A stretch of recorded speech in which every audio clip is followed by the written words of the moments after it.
On my cameraman, I'm going to run the video just for a second so you can get the audio from the video. Okay?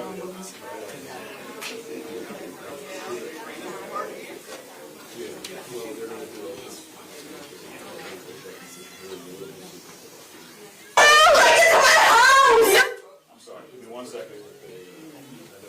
Feel the feet. Give me 1 second.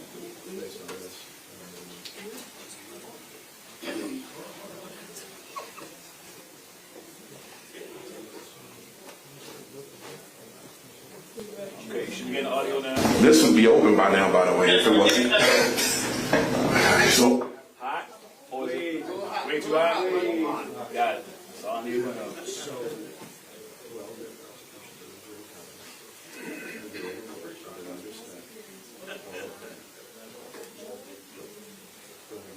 How's this?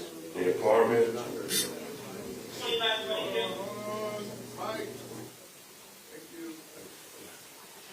I'm just testing the audio, that's it. Now, rather Clean? just for something silly. But the police have, trust me, I'm 0 to 100. This hood rules, you know how it works. Come on now, this ain't new. Everybody's good? Yeah, I'm good. I'll pick it up from my man. Okay.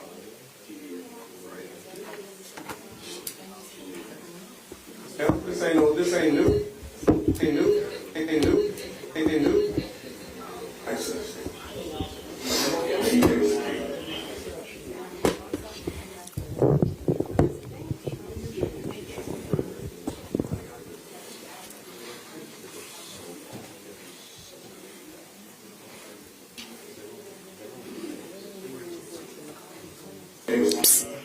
Billy? 14. So.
It was the key.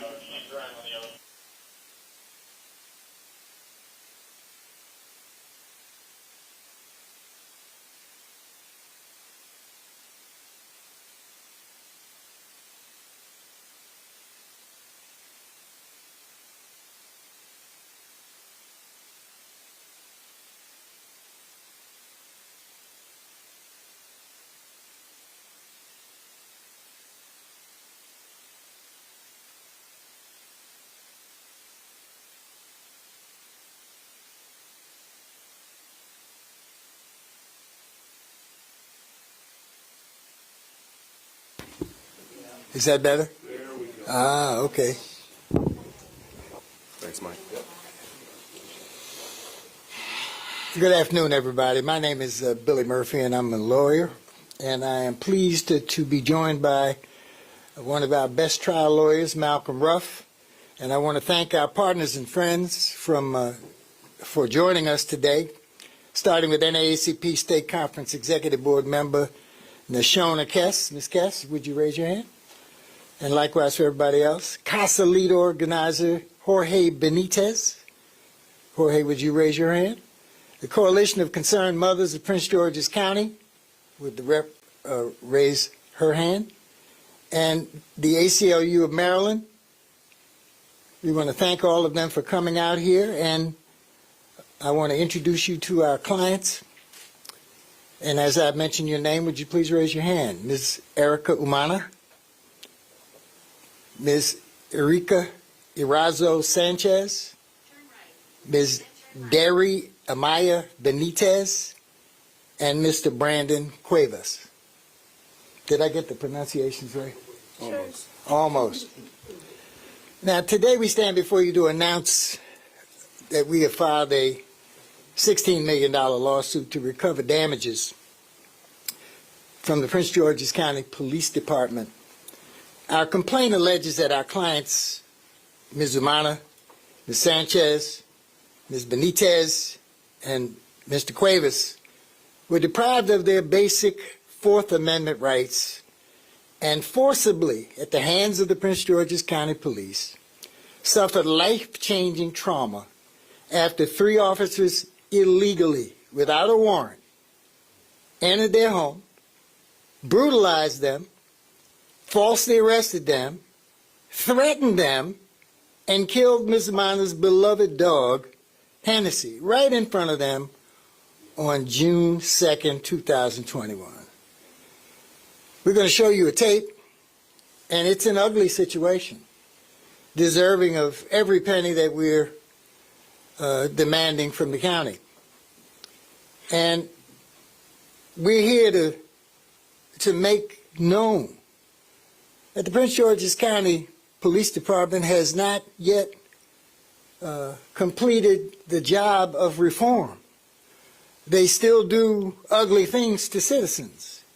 There's a pattern and practice that we outline in our lawsuit of the various horrors that they've inflicted on the citizens of Prince George's County, notwithstanding successful lawsuits and settlements that we have filed against them on numerous occasions, and notwithstanding the Prince George's County government's commitment to clean up the department. And so without further ado, I'm going to introduce Malcolm Ruff, who will lay out in greater detail and introduce the other participants in this sad day, a day that we hope will be remembered as a low point in the Prince George's County Police Department's history. Mr. Ruff?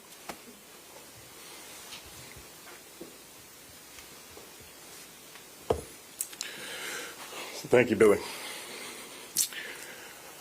As Mr. Murphy mentioned, my name is Malcolm Ruff, first of all. I'm a trial lawyer at the Murphy firm in Baltimore. And once again, we're here in Prince George's County filing another civil rights federal lawsuit against the county for utter misconduct. June 2nd, 2021, Corporals Jason Ball, Corporal Jackson, and Corporal Joseph Mihanda, Anthony Jackson, and Corporal Joseph Mihanda illegally broke into these 4 young people's apartment without any legal justification.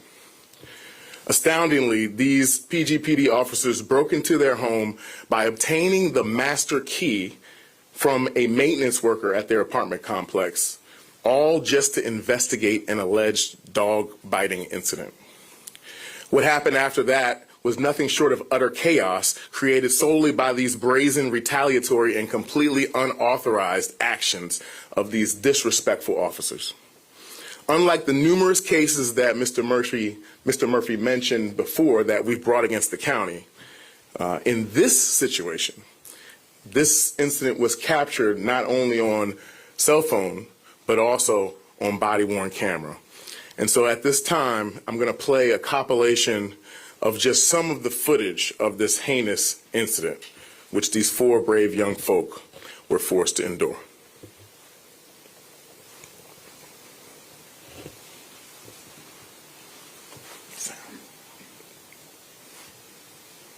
Can you go back? Can you go back?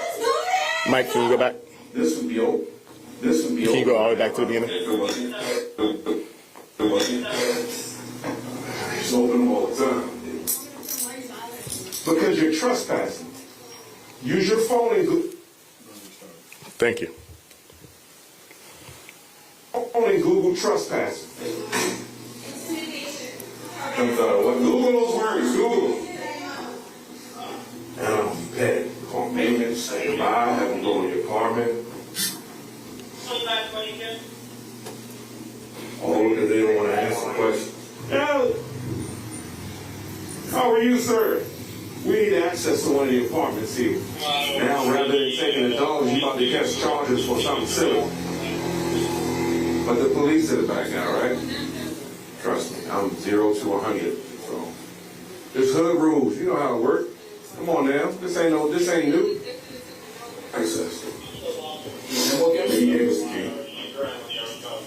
PGPD.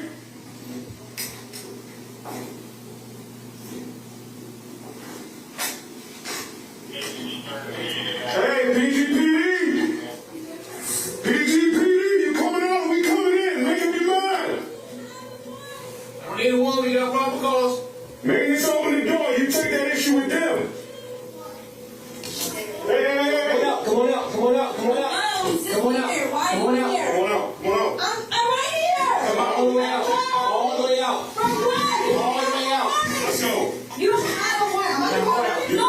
I'm calling the number. That's you wear a number. I'm calling the number. Stop. Step outside. PGPD. Step outside. Step outside. Step outside. Siri, call 111. This is my house. Why are you pushing me out? Put your hand because you don't stop. Because this is my house. You don't have a warrant to step in here. Siri, call 911. These are rats. Hello. What are you doing? No, I live here. Your body is in. Step outside. No, I live here. Someone else in that room. Come on. There's somebody else in the room. You don't have them. You have to go. Look. Get in the apartment. Look. Go in. Yep. He just touched me. You saw me and dragged me out, guys. I'm here. Oh, no. You guys go. You're harassing me. Step outside. Step outside. Step outside. You don't have a Step outside. Here. Yo, I live here.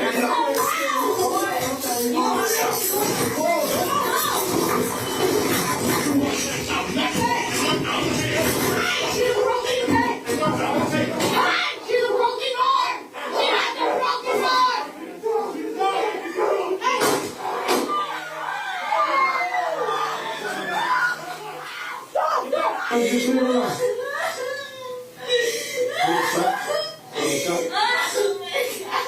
It's okay. You're gonna be okay.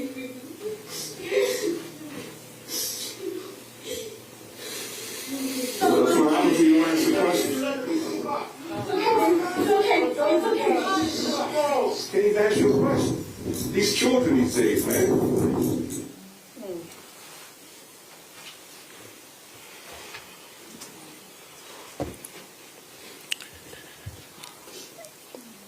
I think I've watched that video over 100 times.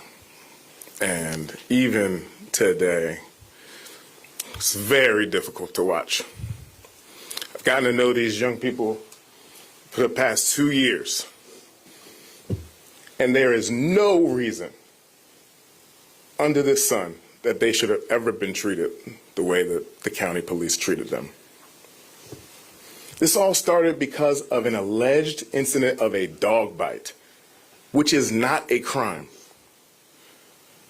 It all really started because of that unsavory officer, the unprofessional officer. Some might use 4-letter words to describe that officer, Corporal Jason Ball, the one in the black mask,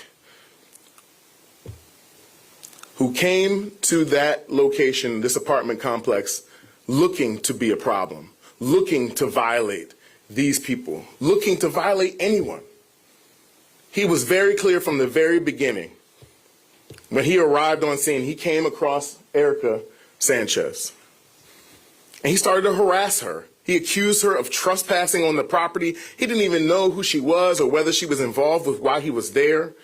As you saw in the video, Corporal Ball told Corporal Ball that she didn't understand why he was bothering her, and he crassly told her to Google the word trespassing. Then when both Erica Umana, who's here with Erica Sanchez, they confronted him about his harassing conduct, and he told them to Google the word intimidation.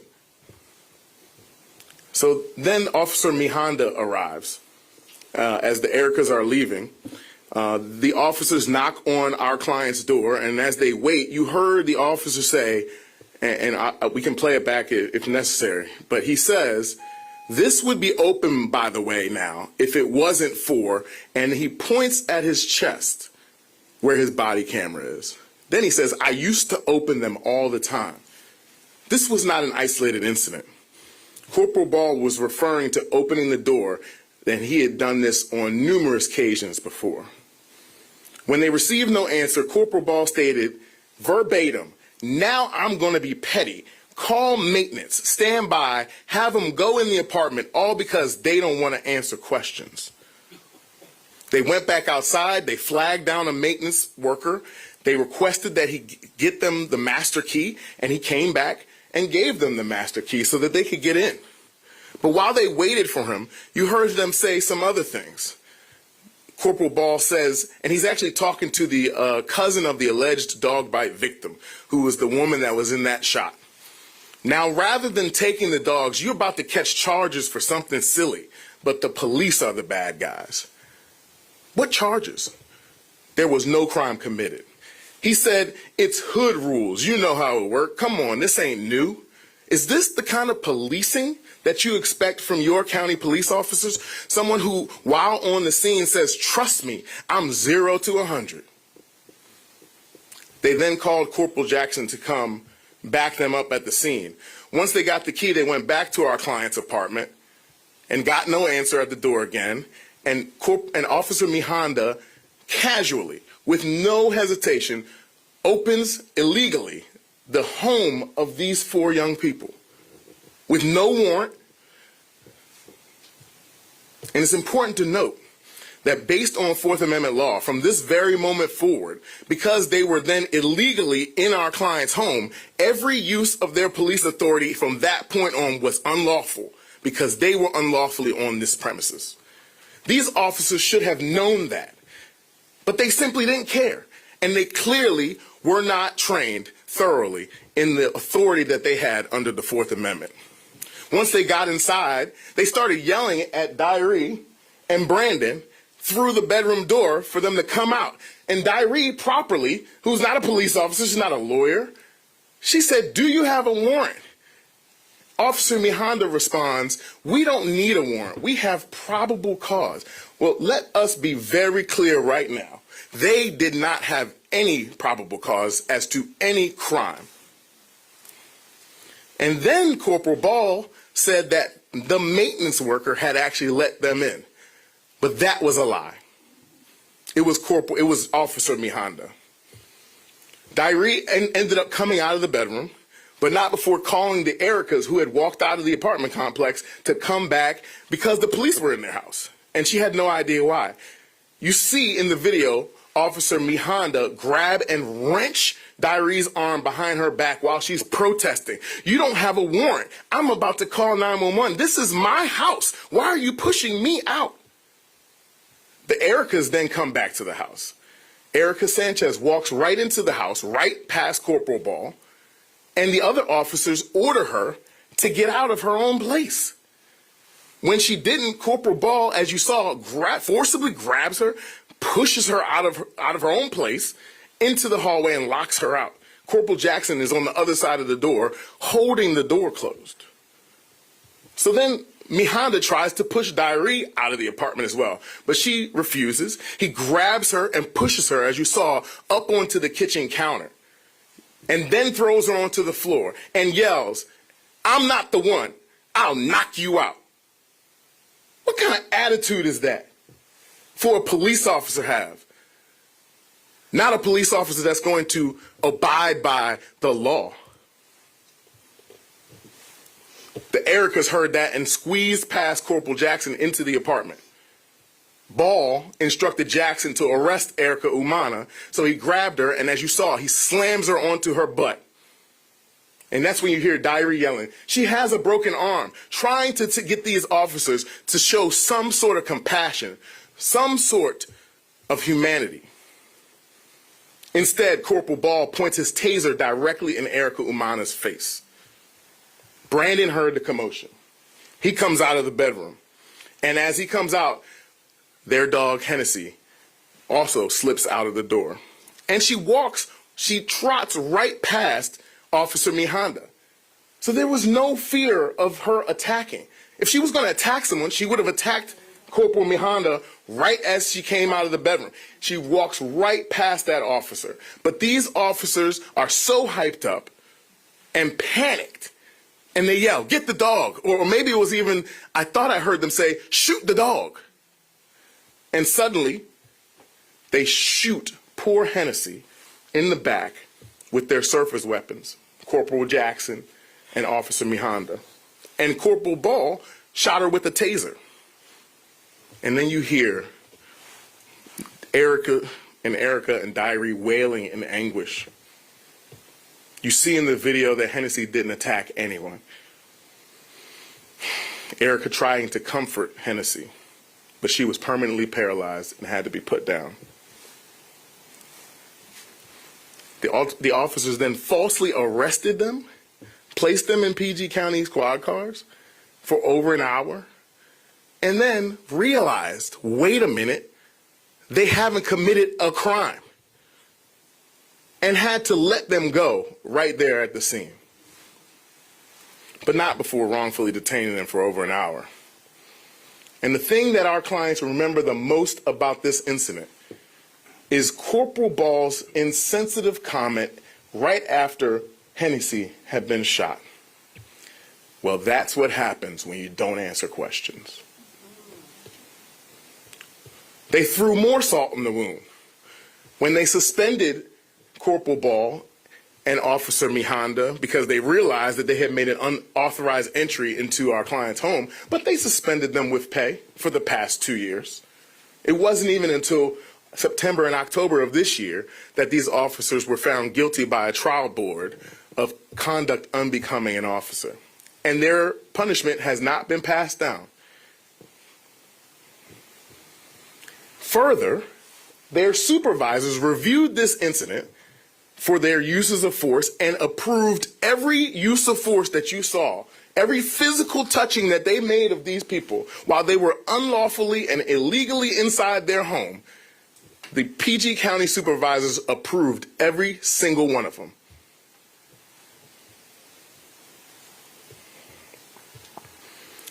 When I saw that video, I had several questions. The most important question that I have for the Prince George's County Police Department is this.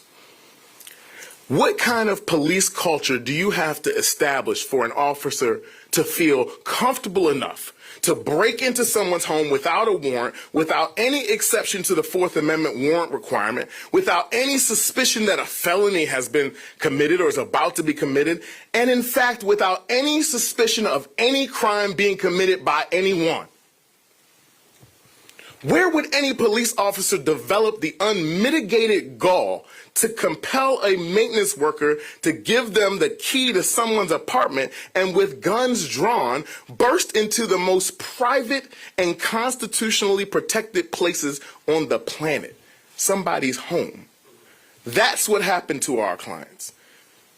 That's why we're here to claim justice for the pain, the anguish, the mental stress, and grief that they have gone through, and to which this county and the leaders of this department have turned a blind eye.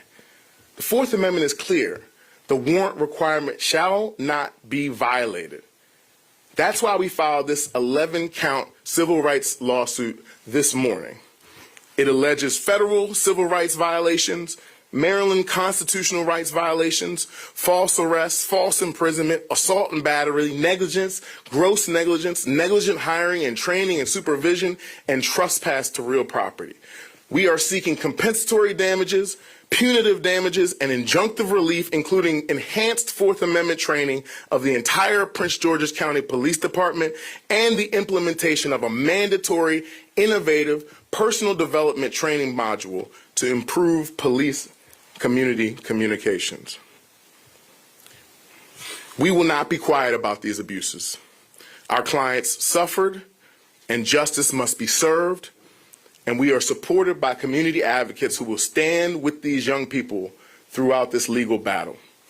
So at this time, I want to introduce Jorge Benitez, lead community organizer for Prince George's County with CASA of Maryland, to offer some brief remarks in support of our clients. Thank you.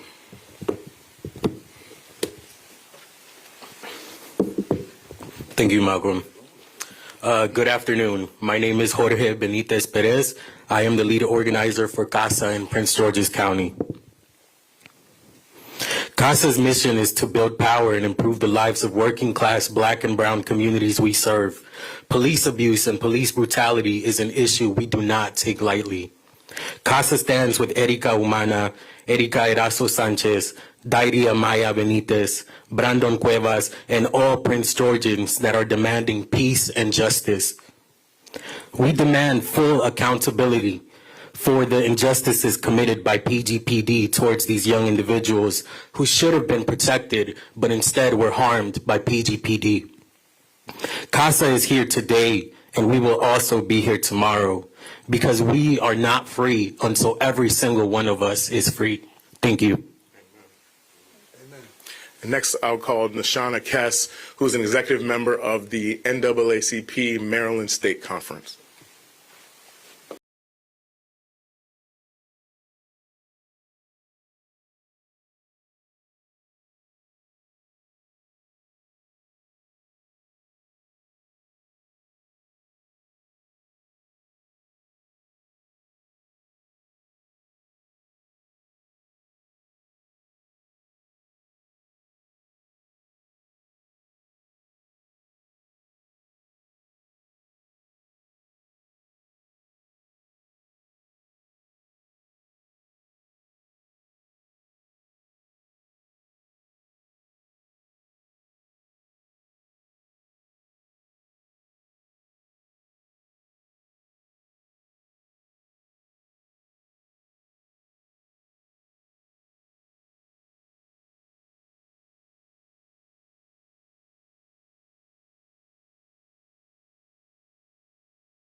On June 2nd, 2021, police officers who are sworn to respect the constitutional rights of all barged inside of a home which they did not own, a place where they did not have a right to be.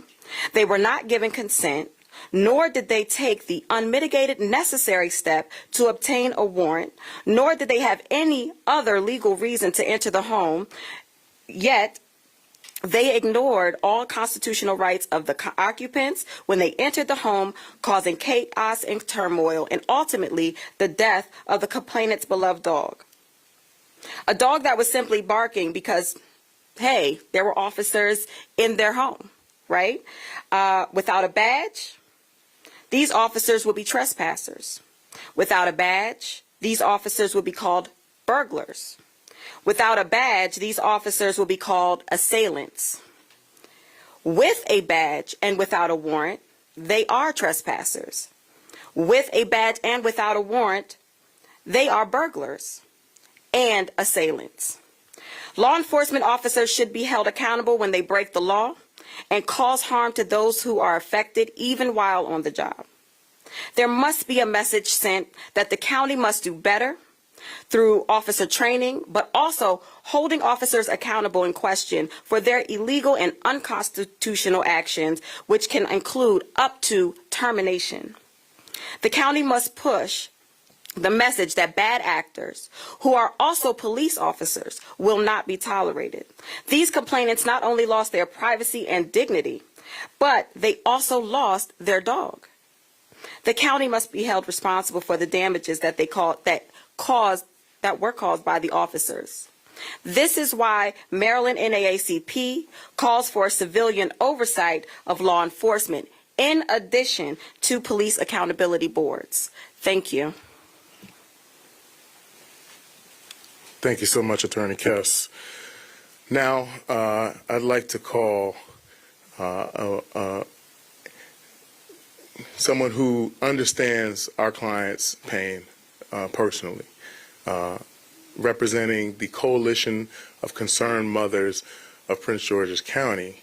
I'm going to call Marion Gray Hopkins, who will share with you all about her personal experience with Prince George's County and why it's important that the coalition is supporting our clients in this matter. Thank you. Thank you very much, Malcolm. Good afternoon, everyone, and thank you all for being here. As mentioned, I am the Executive Director of the Coalition of Concerned Mothers. It's an organization that is unfortunately comprised of mothers that have been impacted by police violence. More importantly, I am here today as the mother of Gary Hopkins, Jr., who on this day, 24 years ago, was executed by two Prince George's County police officers, Brian Catlett and Devin White. The culture is no different today than it was 24 years ago. Had they implemented the changes that they implemented when it went through the consent decree, maybe, just maybe, these clients here would not be in the situation and the need to be here today. I and the Coalition of Concerned Mothers stand with this family. As mentioned earlier, not only today, but going forward, I will be here because there need to be changes made. We're not asking for changes. We are demanding changes and know that the power is in the people, and we, the people, will stand together until change comes. Thank you. Thank you, Marion. And then lastly, as with our community advocates, I would call Sheila Colson as well to offer some words of support.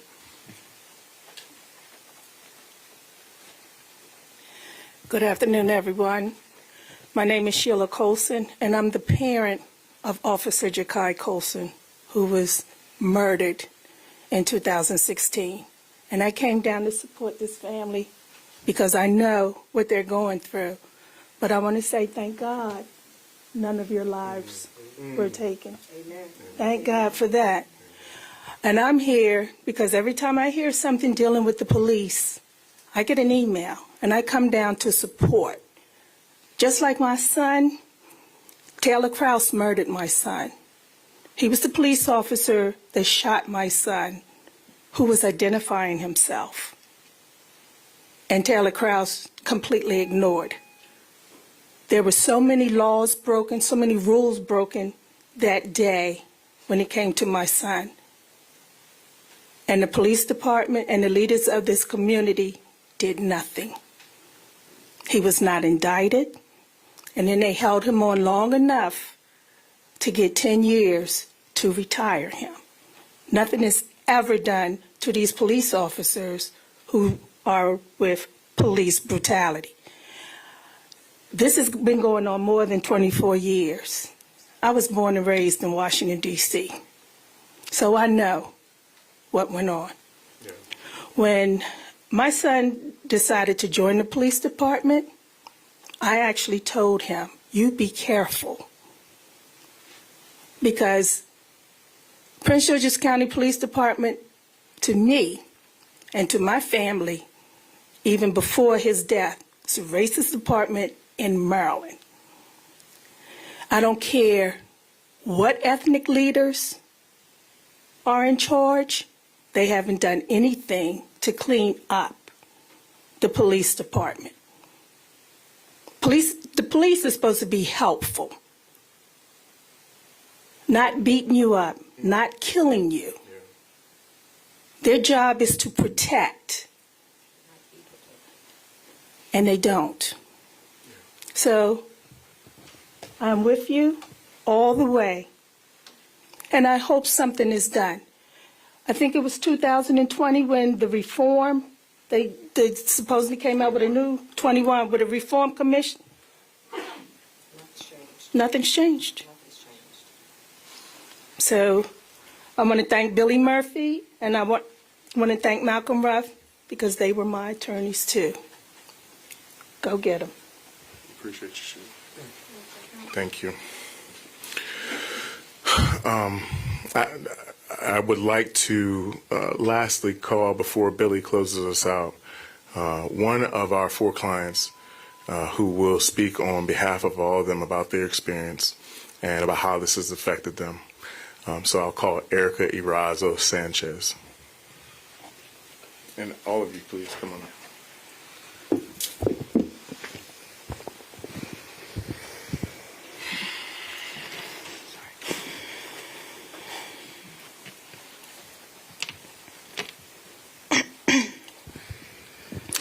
Thank you all for coming. I just want everyone to understand the terrible tragedy that, sorry. Yeah. Sorry, this isn't easy.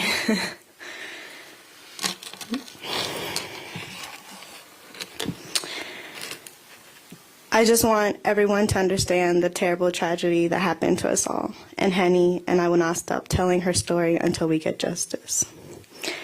Henny was the most uploving, upbeat friend I ever known. And tragically, she was murdered by the PG police, only an arm reach away. It was a nightmare. I held Henny's body, bloody body, while she was dying in my arms, while the rest of her family was wrongfully detained and denied ability to check on her.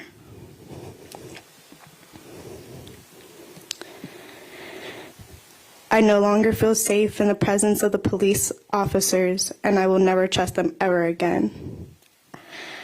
I would not wish the pain and terror and emotional suffering we are going through on my worst enemy. I will never forget what happened to us and Henny, and it plays back in my mind every day. The physical, mental, and verbal abuse we had to go through was just despicable.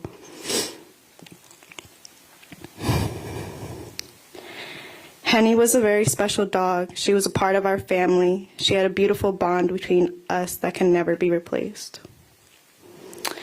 It is clear to me that the officers who violated us had more than likely done this before. This was no mistake. The PG police lacked proper training and cold-heartedly came into our home without a warrant and murdered my child.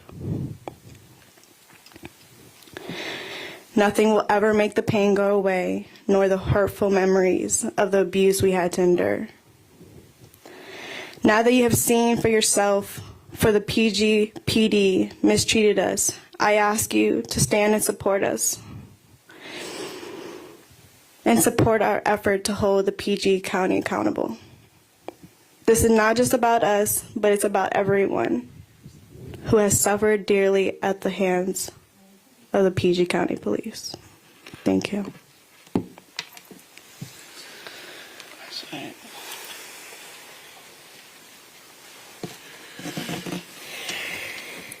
Last, I'll call Mr. Murphy to close us out.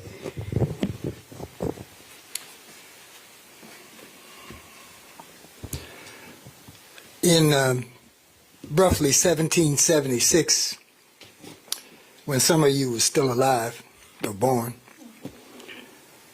we had a revolution in this country.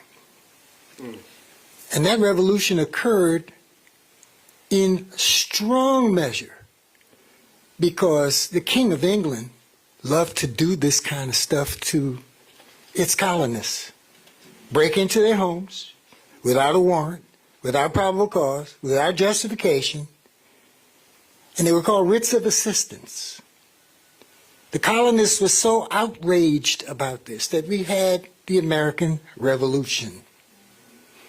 Somehow, some of us, certainly no one in this room, have gotten used to this to the point where there's no longer outrage.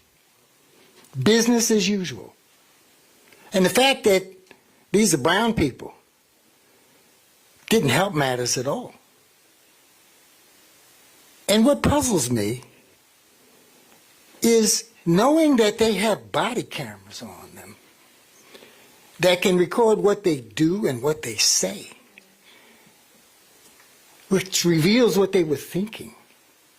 How in the world can they ever justify doing something like this as flagrantly and as brazenly as they did, knowing that the public would have full access to every horrible thing they did here?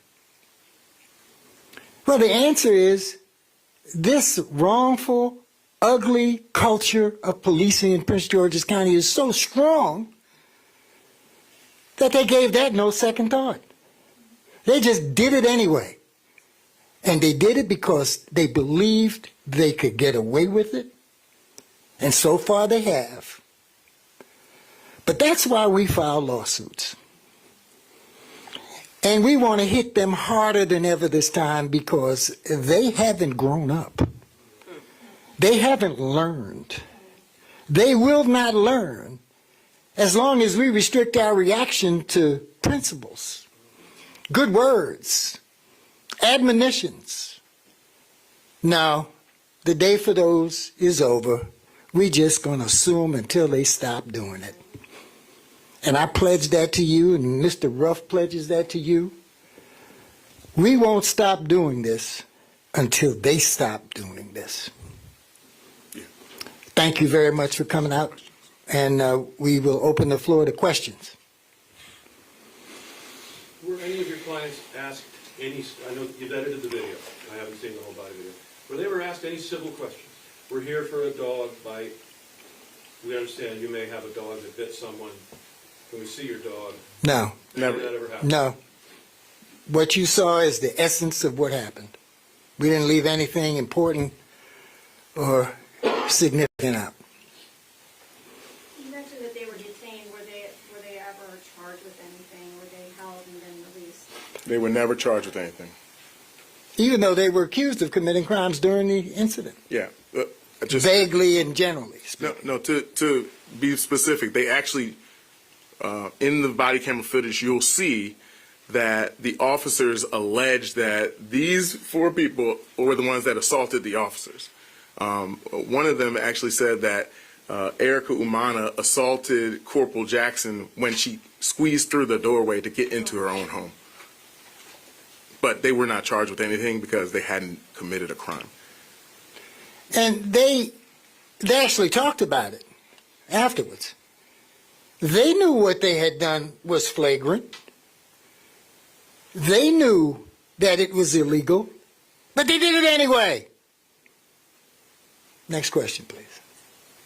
Mr. Ruff, you mentioned that the officers' supervisors had said the uses of force were justified. Can you explain what part of the disciplinary process that happened during, or what that sort of the context of that decision? So just generally, anytime an officer uses force, especially, specifically here in Prince George's County, the general orders require that their supervisors review that use of force and determine whether or not it was within reasonable parameters, right?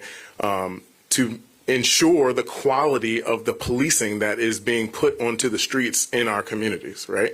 But Prince George's County, and you'll see this in our lawsuit, has habitually used a rubber stamp in reviewing uses of police force, right? If you look at the data that was released in the Henlea case, the race discrimination case that was filed by Prince George's County officers against Prince George's County, that data revealed that it was something like 0.02% of uses of force were determined over a 6-year period to have been unreasonable, which makes no sense when you look at all of the police lawsuits that have been filed and settled by this county for uses of excessive force. So in this situation, the supervisors of these 3 officers looked at this situation, watched the body camera footage, saw them opening this door with a master key, and although they recognized that it was an unauthorized entry, they didn't have the presence of mind to realize that by being unlawfully on this premises, anything that these officers did from that point on was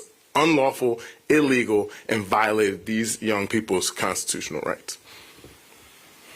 You mentioned past lawsuits. You represented the family of William Green. Officer Owen's trial commences today.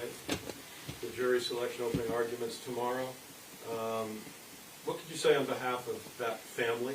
And I assume it's no coincidence that you're here today, where that trial started. Well, it actually is, because we did not mean to divert any attention from the William Green case. But it is what it is. And we're here because this case, too, demands our full attention because of the flagrancy and the indifference and the cruelty and the hostility and the brazenness, just the outrageousness of it all shocks the conscience. And we don't want that to happen anymore in Prince George's County. Right. We don't want it to happen to anybody, not just black people or brown people or Asian people or Palestinian people or Jewish people. We don't want it to ever happen again to any human being. The way they treated these people, our clients, lovely people, was subhuman.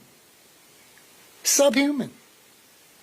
And we're tired of that. You know, the basis of racism is the belief that people of color are not human. They're subhuman.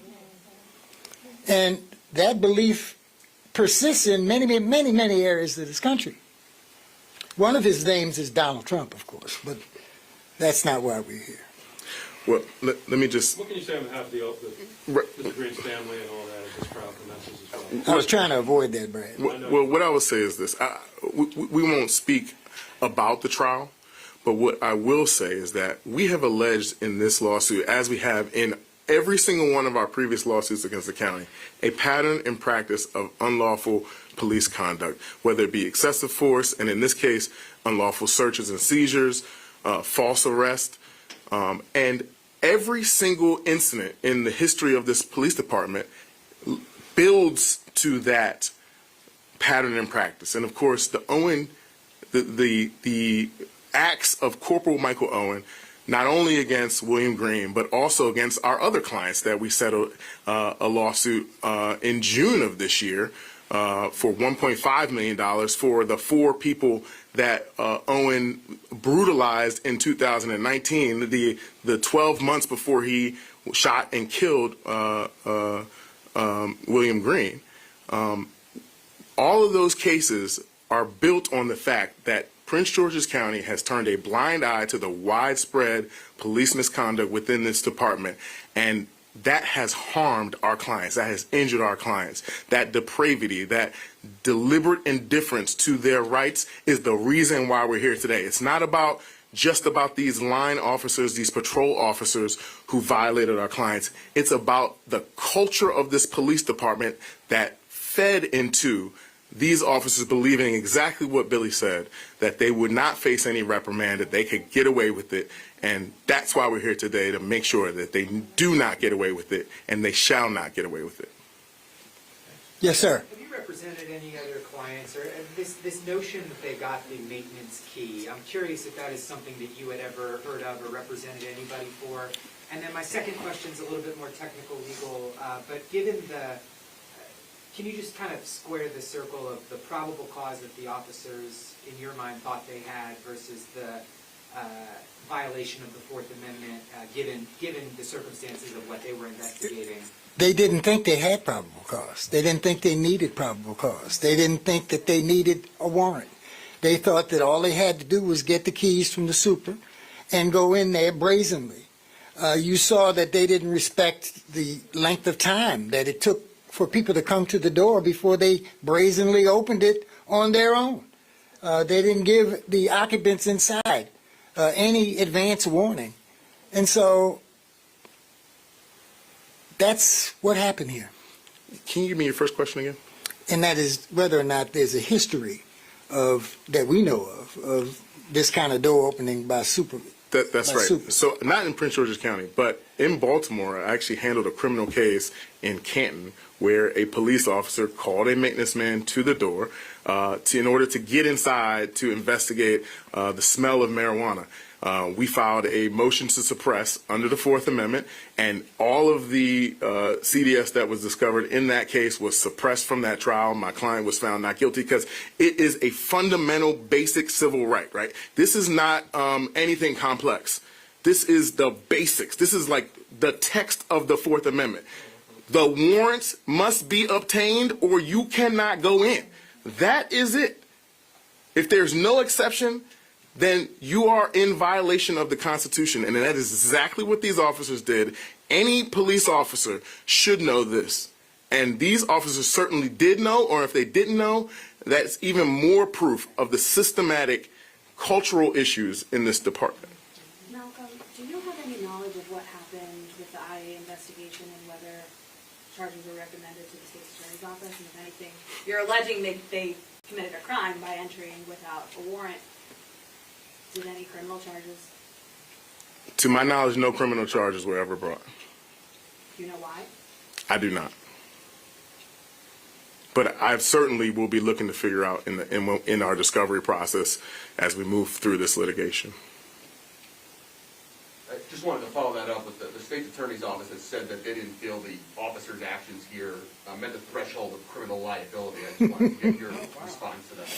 Well, I love Aisha Brave Boy, but I beg to differ fundamentally with anybody who has ever seen this video who thinks that this doesn't rise to the level of outrageous police misconduct. And so I'm at a loss. And I'd be willing to debate this with her if she wants to debate it publicly. We can go through the footage line by line, frame by frame. She states her position, I state mine, and you know what's going to happen then. She will be discredited because of what she said. I don't want that to happen to her. I think a lot of her as a public official. But that's an outrageous thing to say. Yeah, I mean, if it had been somebody, any regular person on the street who had convinced the maintenance man to give them a key to someone's apartment and broke in, they would be under the jail. And so police officers do not deserve extra due process or extra consideration when it comes to obeying the law. They should have been prosecuted. I wanted to ask about the timing of filing now. Is this a part of waiting to see what the department might do with these officers? You talked about the idea that they had been on suspension. No, it has nothing to do with... discuss the kind of the timing of why now. The timing had nothing to do with the officer that was involved in the Green case. Nothing to do with that. This is a separate matter. I'm not asking about the Green case. I'm asking about why file this case right now? Were you waiting for the process in Prince George's County for the police department to be looking at their own internal investigation, for the state's attorney's office to have a look at it? Why are you filing this civil suit now? Was there timing linked to official investigations? So just like there are internal investigations about police misconduct, when we take on a case, we do our own investigation as well. And a lot of that involves trying to get information from municipalities that don't necessarily want to give that information up or are having a hard time giving that information to us. So I can tell you that we've been trying to get information about this case consistently since it happened, since we were hired by these young folks. And we actually didn't get this body camera footage, even though we requested it back in 2021, until sometime middle of this year. So we don't file lawsuits lightly, right? We don't go out